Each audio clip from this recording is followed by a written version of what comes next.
show. So let's go straight to her. First of all, thank you so much, Shweta, for taking the time out. I know you've been very busy, but tell us what went behind that transformation.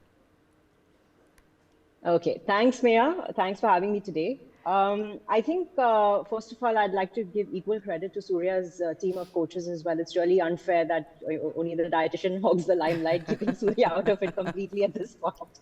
But yeah, it's very natural. Your weight gain and your weight loss is such a natural part of every human's journey, be it an athlete or a person in the general population. And I think it's very unfair to keep putting the spotlight on why a certain athlete gained weight. When the spotlight is when he loses weight, but when he gains weight or gets unfit, there could be so many reasons behind it, and it's really unfair to just keep putting them down or trolling them at that point. But having said that, yes, it's mandatory that an athlete maintains his fitness around the year. And with Surya, he's been always a dedicated athlete right from the beginning. But we did have a phase where the compliance was an issue, and because of which you see his photos in August were a little where he was out of shape. Yeah. But we decided that we can't be going down this road, especially with things coming up and everything that was in the pipeline. And we decided that we're going to really, go all guns blazing into this journey now and restart everything. And I think he just got very, very serious. And for the last 16 weeks, he's been completely focused and dedicated and determined. And you can see the results. No, you It's can there for everyone to see. absolutely see the results. But tell me what has gone into it specifically in terms of, changing eating habits. Has he had to let go of a particular variety of food? What seems to have gone into this transformation? Right. So, he's always been on a low carb diet, and I've always promoted low carbohydrate diets for fat loss in general. But, the interesting thing is that they have such a special place even in sports performance. And we have even young children gaining weight and young athletes coming in for weight loss. And that's exactly the same approach that we use. So the same thing that we did with Surya was, of course, he got rid of some grains and the regular sugary stuff and the starches and things like that, and we focused more on including more healthy fats coming from nuts and his oils and things like that, and of course the protein, which is an integral part of every athlete's diet. So that's what the focus was on, and needless to say, the junk was definitely out. Okay, now sports nutrition plays a huge role in optimizing an athlete's performance. Tell us, when it comes to cricket, how different is that in comparison to, say, a weightlifter or, a footballer? Okay, so in terms of sports nutrition, the guidelines are pretty much the same, where every athlete is looking at losing body fat, especially as they age, because they tend to gain weight as they, grow older past the age of 25. So that's one of the goals. The other one is, of course, energy levels and focus, alertness, reduced hunger and cravings, recovery, energy during the game. So things like that. Those are the core key focus areas where every athlete across every sport would want to focus on. But besides that, I think when it comes to a sports specific guideline, what really changes is the exercise regime and the hydration. So depending on how long you're playing the game, for how many hours you're outdoor, what the duration of the game is, of course. So on a per hourly basis, the hydration guidelines change depending on the environment. Of course, if you're playing in a colder environment or it's really hot and humid. So that changes, but basically the guidelines would remain the same where, I already discussed about the goals that every athlete would have or should have. Okay, let's also talk. Yeah, so let's also talk about, when an athlete or when a cricketer is traveling, because they are on the road most of the times, how do they, I'm sure you've had these conversations with Surya and the other cricketers. How do they make sure that they maintain that? You're not going to be able to get the kind of diet that maybe you've prescribed for him everywhere that he goes. So what does he do then?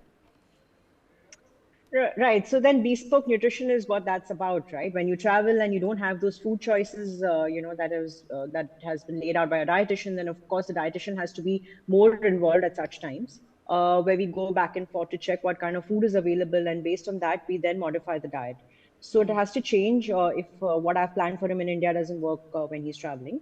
And yes, there are athletes who also invest in having their chefs go travel with them sometimes. And that is a very valid investment if they can afford it across sport, not just cricket. because it really does help one stay on track. I'm sure you get this question all the time, Shweta, about vegetarian versus non-vegetarian, and especially when it comes to an athlete, cricketer, professional sports person. Is there this sort of belief that, non-vegetarian, you get your protein from having chicken and, meat? And is there truth to it? Do vegetarians mostly struggle with trying to figure out how to get proteins? What's your whole take on this? Because you're also someone who promotes high protein diet, right? So, Meha, just to clear that part, there is nothing like high protein. Protein is always planned as per your requirements. Now, if it's an athlete or it's a pregnant woman, obviously their requirements are high, so they will be on a higher protein diet compared to a regular person. So now, having understood that, coming to the source of protein, I always promote the first class proteins which come from dairy products and your meat and your eggs and fish, all your non-vegetarian sources. But for a non-meat eater or for a vegetarian, they still have dairy products to count on. They have whey protein to count on. But if it's a vegan athlete, then it does get a little challenging because to be able to meet all the amino acid requirements from those sources is a little bit of a challenge. And that's where we then add a few supplements to make up the protein profile. Let's also talk about supplements then. Now, what are the supplements that you prescribe to cricketers specifically for their kind of physical activity, which is very important for them? Right. So again, we start with the basic stack, which is a multivitamin. We do know that we don't get all our sources of minerals and vitamins through our food because it's deficient at source. And therefore, an athlete has a higher requirement. So he can't rely only on food sources to meet up those requirements, right, on a daily basis. So we definitely have a multivitamin. Then we have your omega fish oils. We have calcium, we have vitamin D, we have vitamin B12 based on their blood reports. So that's your basic stack of vitamins. And then there are the sports nutrition supplements that come in during, your hydration protocol, what you take during training, joint health supplements, antioxidants, recovery supplements. So there's a whole list of categories, but what kind of supplements apply to which athlete and what the doses are, and whether it should be kept on a continuous basis in their annual plan or it should be cycled is something that a qualified dietitian would, take a call on. Okay, now the other thing is hydration. A lot of times with athletes, with all of us, we forget to hydrate as much as we should. I'm still confused about this, by the way, and you can clarify it for me as well as for all our viewers. What's the amount of water that one needs to drink in a day? Okay. So again, this whole thing of having to drink 8 to 10 glasses, I don't know from where it came up, but generally for, like a general guideline would be a urine color.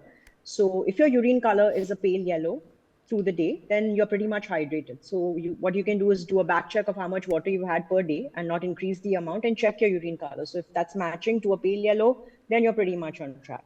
But if it's getting darker, then you're going into dehydration and you probably have to, up your water intake. So you would know from that.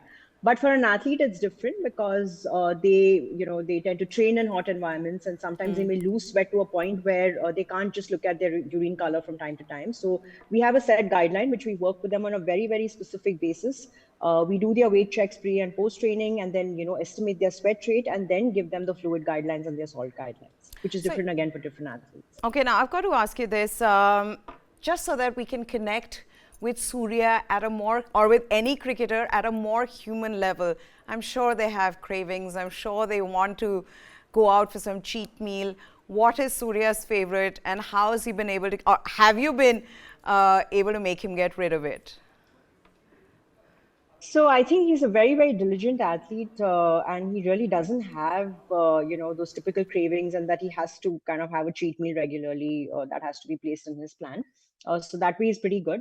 But yeah, I guess we're all humans, and you can have a cheat meal if you've been complying well on your diet, right? So, like I always tell my clients that, I always give cheat meals to the ones who don't ask for it.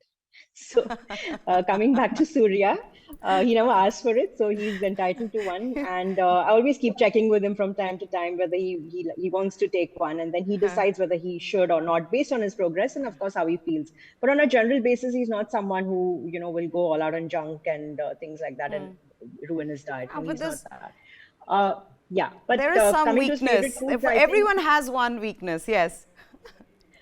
So I think he has a sweet tooth, for which I think we've made a huge adjustment with the foods that are allowed in his plan. So I've shared a lot of recipes with him, and he's been able to kind of manage with those currently.